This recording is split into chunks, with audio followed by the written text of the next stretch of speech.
Dreams. We all dream when we're asleep. Sometimes we remember our dreams and sometimes we don't. But what lies behind the mystery of dreams? We will explore that. Dreams have always mesmerized us by their sheer mystery of paradoxes, at times reflecting deeper truths, at times seeming to be like nonsense, and all intermeshed like a snowball. Psychologists, poets, romantics, all talk about dreams. Let's dig deeper. A dream gives us a glimpse into what is going on behind the curtain, under the dashboard, into our inner subconscious or superconscious psyches. So please join me as we discuss the Kabbalah of dreams and learn about a dimension of yourself that often remains concealed on the surface level.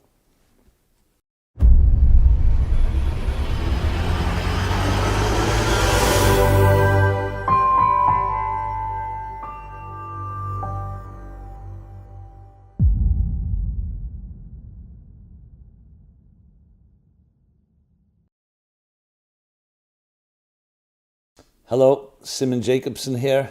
We will be speaking about the Kabbalah of dreams. This program is dedicated by Seth Yakatan in honor of his beloved mother, Chaya Bas Sarah's yahrzeit on November 22nd. Dreams. Dreams from the beginning of time and history have always mystified us. What is a dream? Many dreams we don't even remember. We just remember something happened. And those that we do remember are often entangled, embedded, concealed with all kinds of paradoxes. Where do they come from, these dreams? And what do they tell us? What do they teach us? This is what we're going to explore. And briefly, just as an introduction, we all know we have our conscious minds and we have our superconscious, that which we're not aware of but lies behind the curtain or under the dashboard.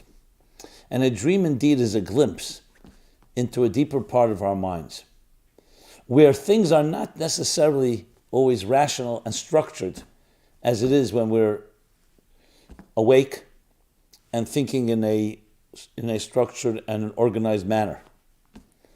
So the mere fact that they're not organized, the mere fact that they're an entanglement of so many different elements, often a narrative that combines all kinds of different details, some things even completely absurd,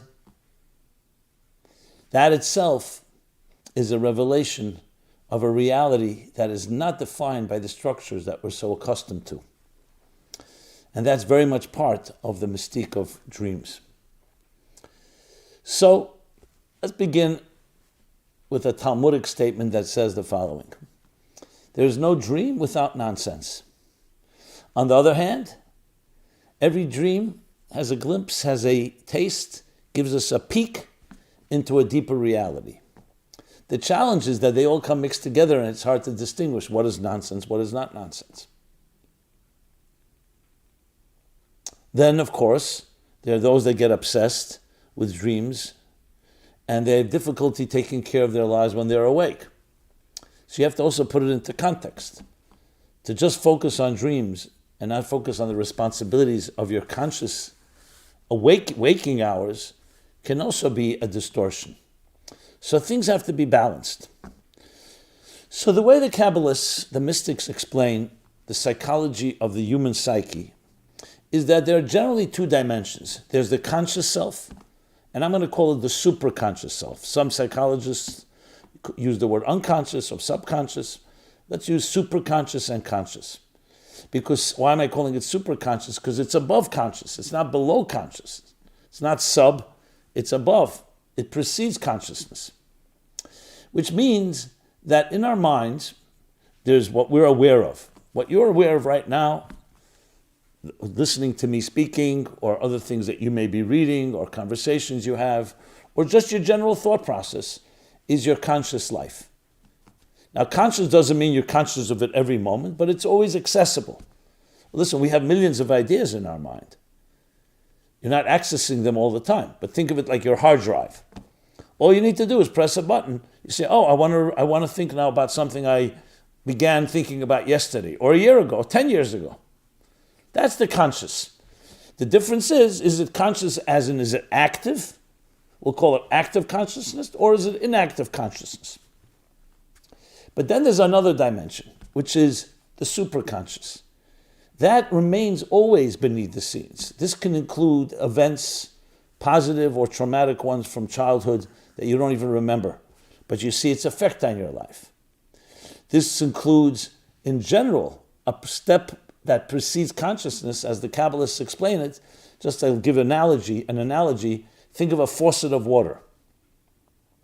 So water is dripping out of the faucet, but that's not where it originates. It originates from the pipes that connect to the main, that connect to a reservoir, which itself drew water from rain or however it was collected. So on the conscious level, that's the water running out of the faucet. The superconscious is not seen. So when you think of an idea, you say, where did that idea come from? And I'm not talking about an idea that has already entered the inactive or the active consciousness. Where did the idea come from? Like a flash. It comes from a mysterious place. We're calling that the superconscious. In the language of the Kabbalists, the hidden wisdom, Chachmas Tema or Moichens Tema.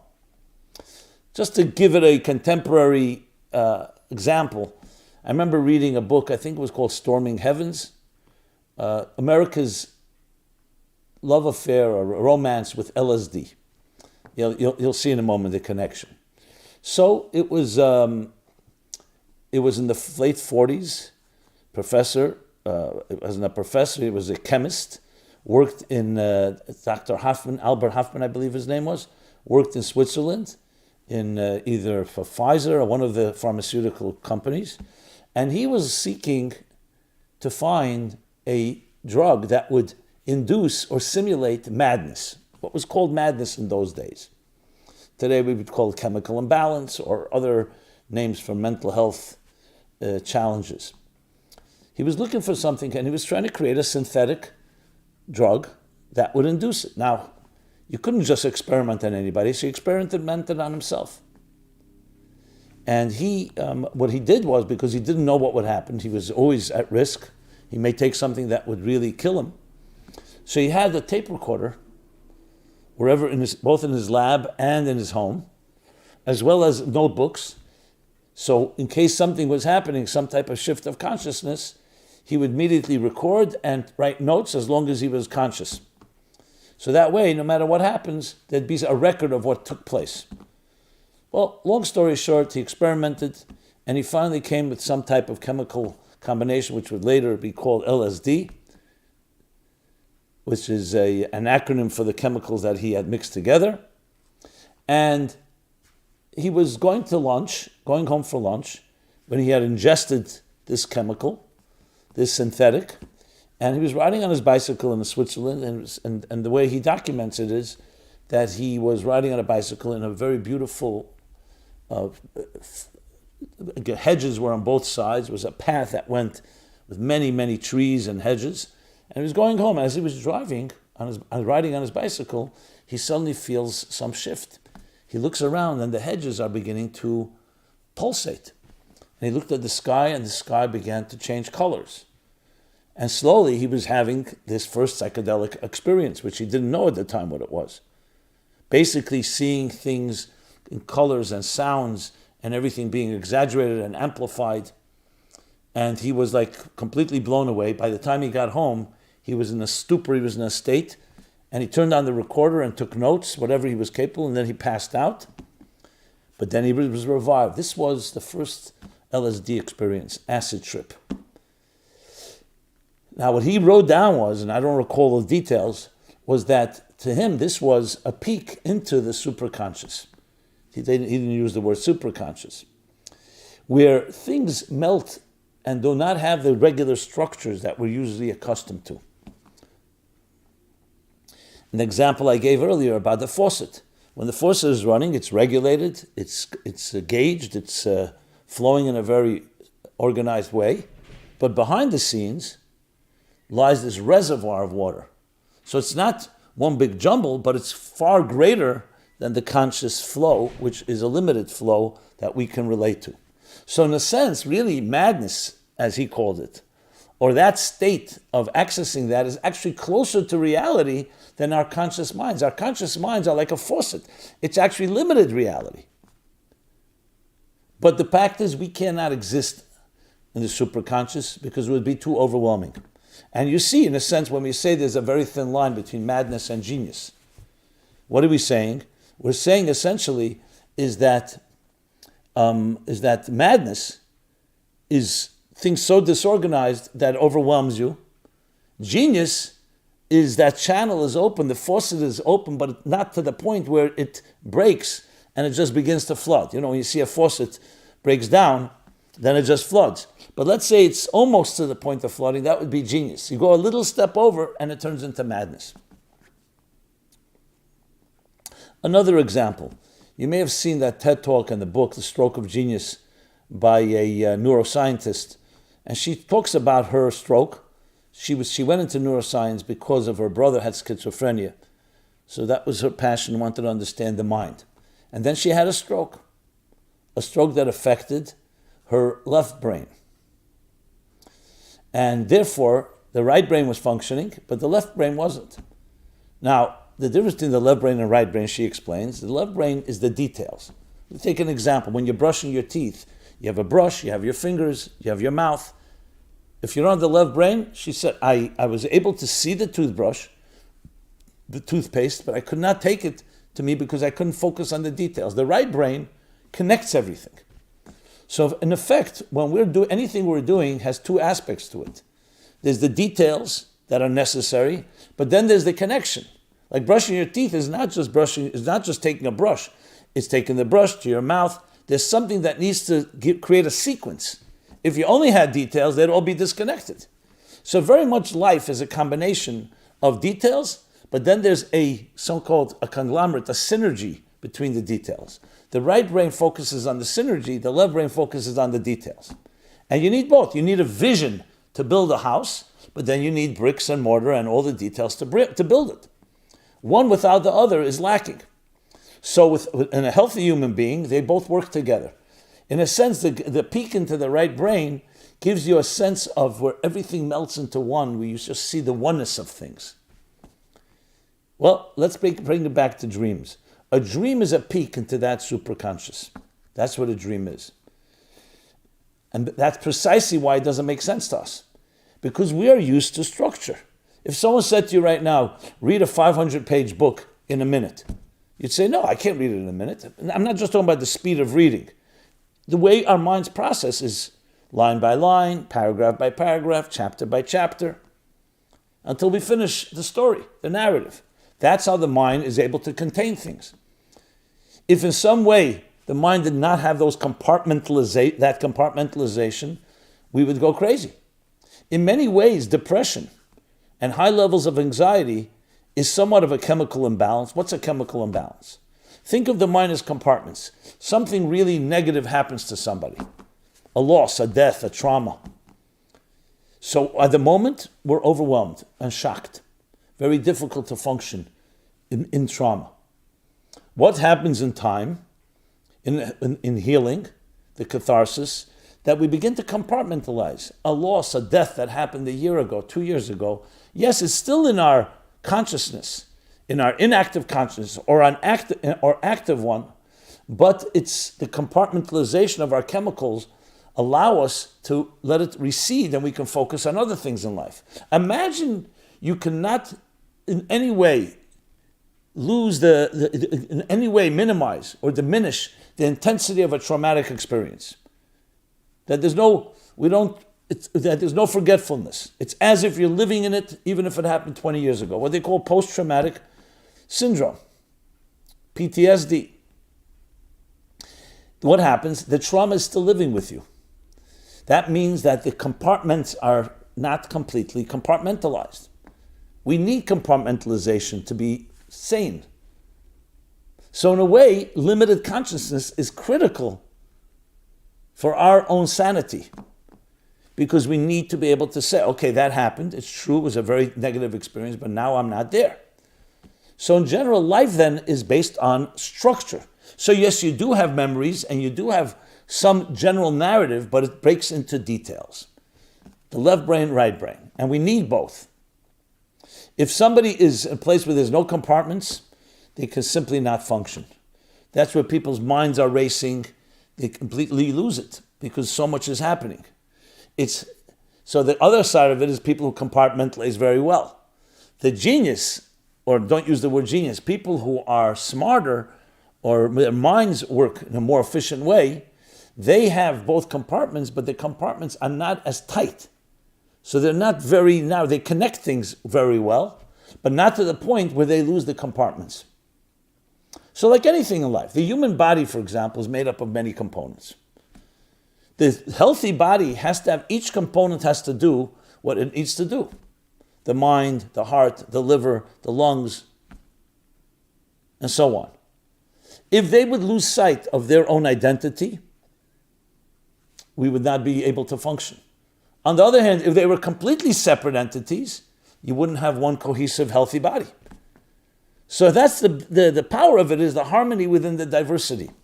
It's as diverse as it gets. If someone did not know better and they saw a human being dissected, God forbid, and didn't know, an alien would see that, a Martian would see that, they'd never know these things all come together. So you'll see any beautiful structure, whether it's a man-made structure or it's a natural structure, it consists of these two elements, the structure and the details, but they speak to each other. Like a conductor of a symphony, different musicians, but the conductor is keeping a cohesiveness, so it's one story, one narrative made up of details. Our waking hours is focused far more on the structure. When we're asleep and the conscious mind, so-called, also goes to sleep, that what opens up is the mysterious world of the superconscious.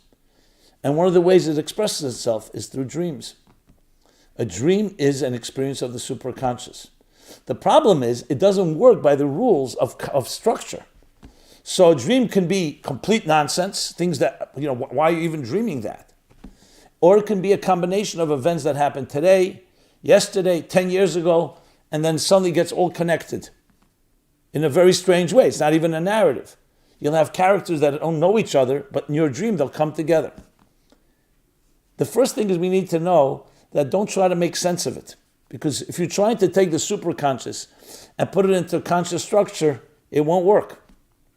What you want to do, if you are indeed analyzing a dream, is want to dissect and say, okay, let me see what elements I can extract and maybe learn something from it.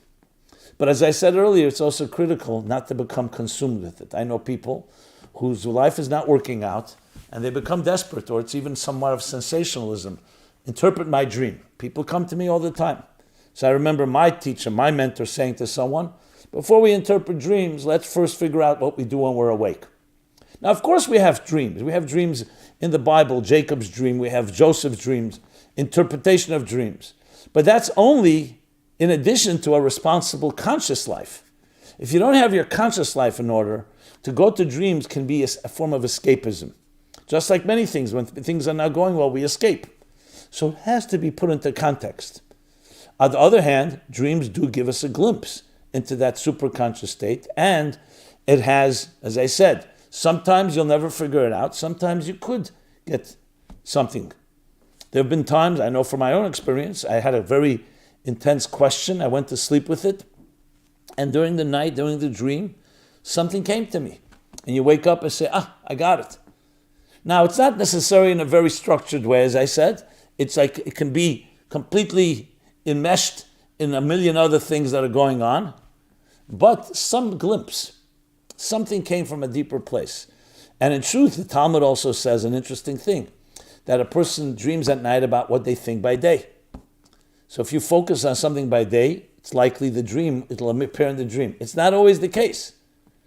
Because it's interesting, dreams will sometimes focus on something that you really matter to you, not necessarily you thought about it by day. I remember thinking about this once, something I really was concerned about during the day, and by night I never dreamt about it. I dreamt about something else. And then I realized that something else has significance. But it's a complicated process, and there's really no formula. We need to know that it is a glimpse into that reality, and that's one of the reasons we're given dreams, is to realize that there's more to life than what meets the eye. There's more to life than the structured conscious mind that we have and feelings. And it's a gift to know there's another reality. Whether we can understand that reality or not is another discussion, is another issue.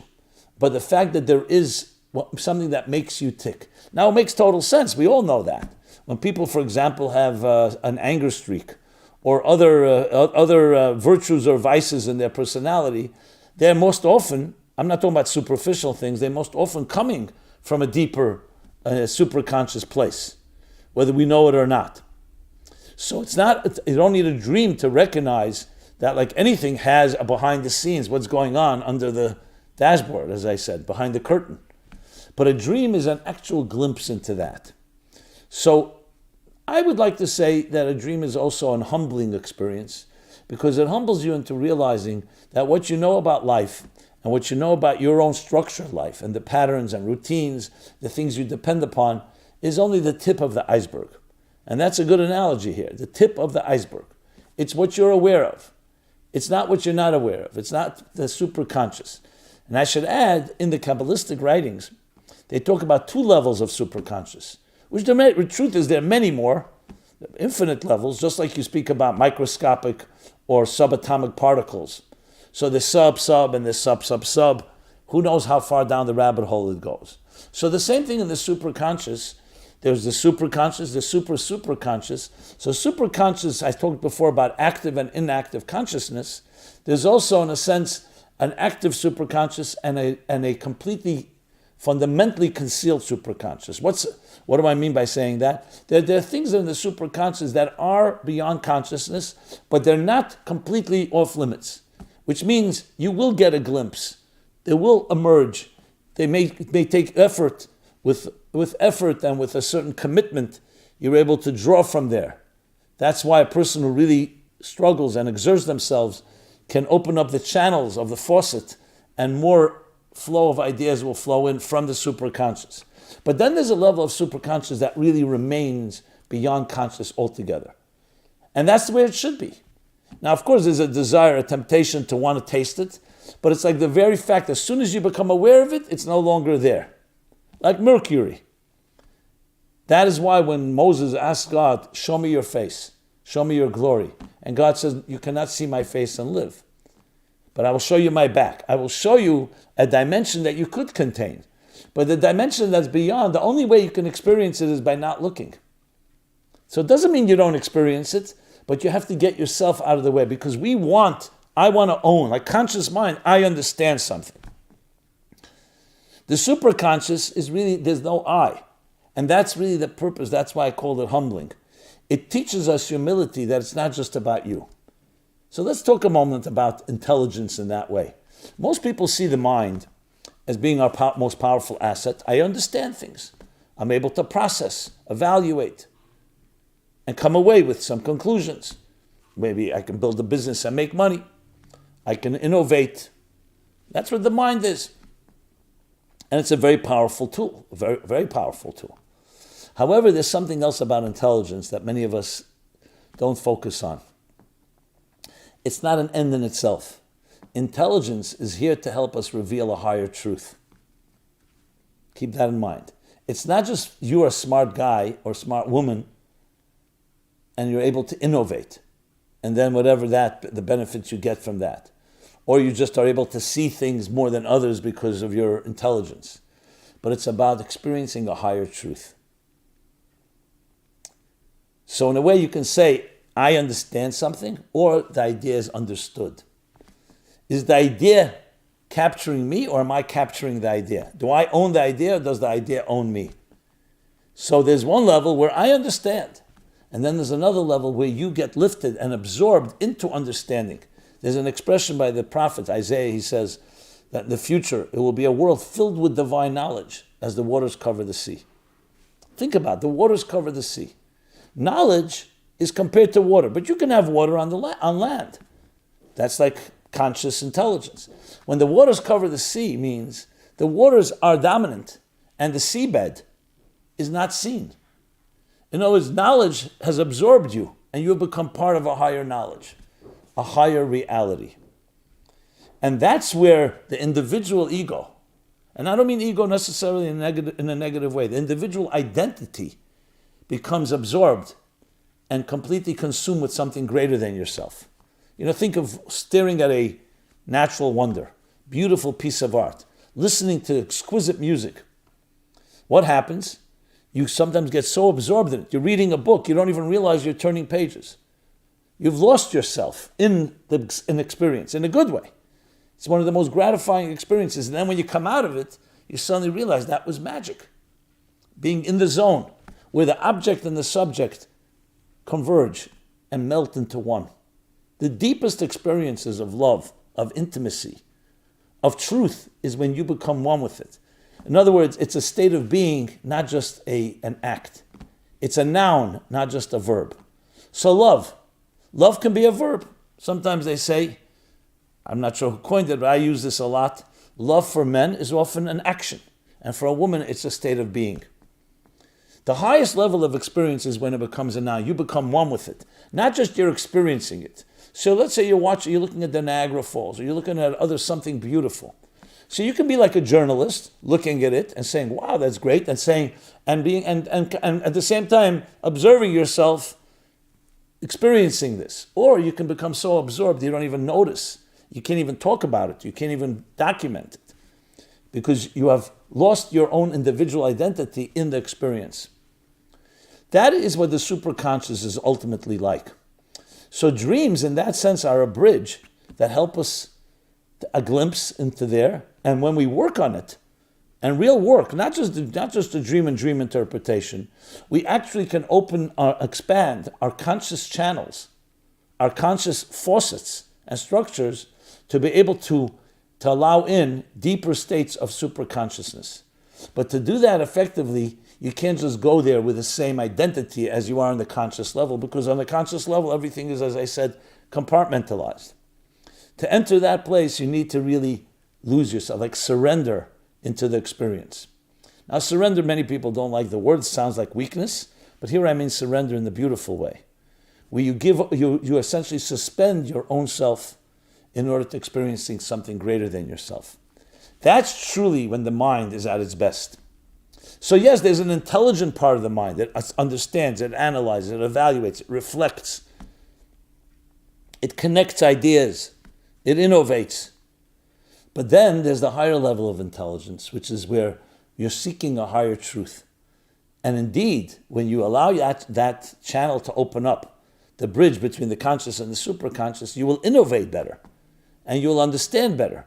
Because it's not understanding alone, it's experiencing, it's drawing down, channeling a higher reality, a higher truth.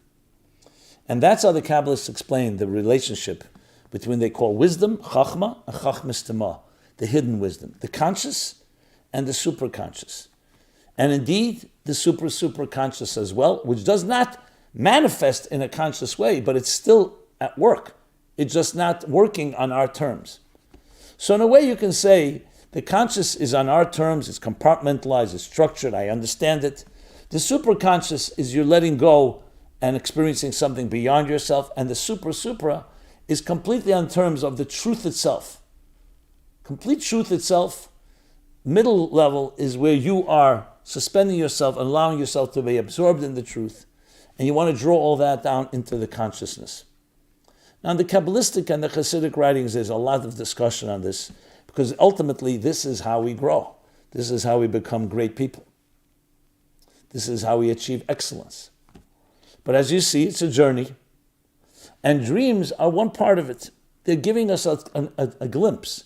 It's like giving you a peek, a sneak peek into a world that's beyond our regular structures. And sometimes we could find some meaning in it and interpret it, and many times we can't. But that's fine. Even if you can't, it's also a peek. And maybe it's just the humbling fact that there's another reality that you don't understand. Nothing wrong with that. It's like standing on a mountain where you're no longer on a plateau or in a valley, and you see a vast horizon beyond your scope. You look into the sky, into the heavens, solar systems, beyond solar systems. Richard Feynman, the physicist, spoke about the vastness. That vastness itself is a humbling experience. It means there's a reality greater than ourselves.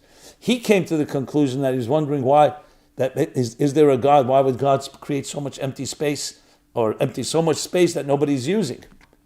But the mere fact that it exists in such an enormous, infinite way, an infinite expanding universe, that alone tells us that the higher reality, the higher truths are beyond us. And that opens us up to experiencing that.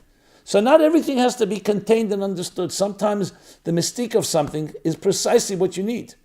And it's the greatest blessing. You try to understand as much as you can, and then you open yourself up and surrender and allow yourself to be absorbed in something beyond you. When you hear a beautiful piece of music, that's what happens. You don't need to evaluate it and dissect it. In many ways, you compromise its very integrity, its purity, when you start doing that. Mystique is something great to embrace. And dreams, the mystique of dreams, open us up to that reality, as do other experiences that open up the door, the hidden door.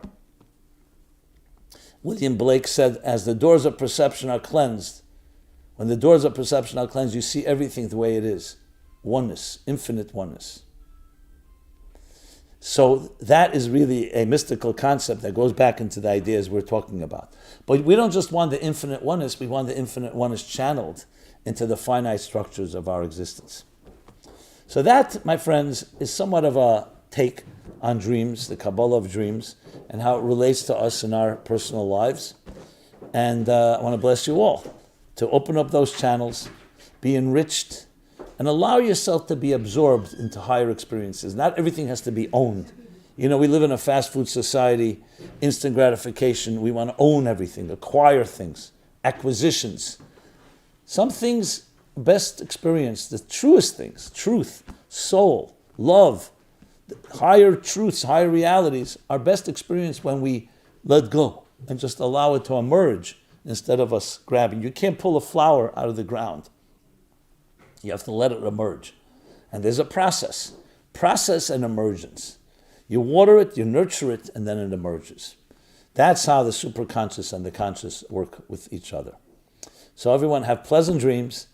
Learn, let it open up those channels, learn from them, and may you experience the greatest vistas of fusing the infinite and the finite. This has been Sigmund Jacobson, meaningfullife.com, where you can find more such materials. This program and all the programs are all archived there. We have a wide array of options. Please check it out, meaningfullife.com. I'd love to hear feedback, your thoughts, your comments, your suggestions. And of course, please share this if you see fit, if you see it fit with friends, others, because it's about a ripple effect of each of us as individuals connecting together in a greater synergy. Be well and be blessed. Thank you. This program is brought to you by the Meaningful Life Center. Please help us continue our programs. Make even a small contribution at meaningfullife.com/donate.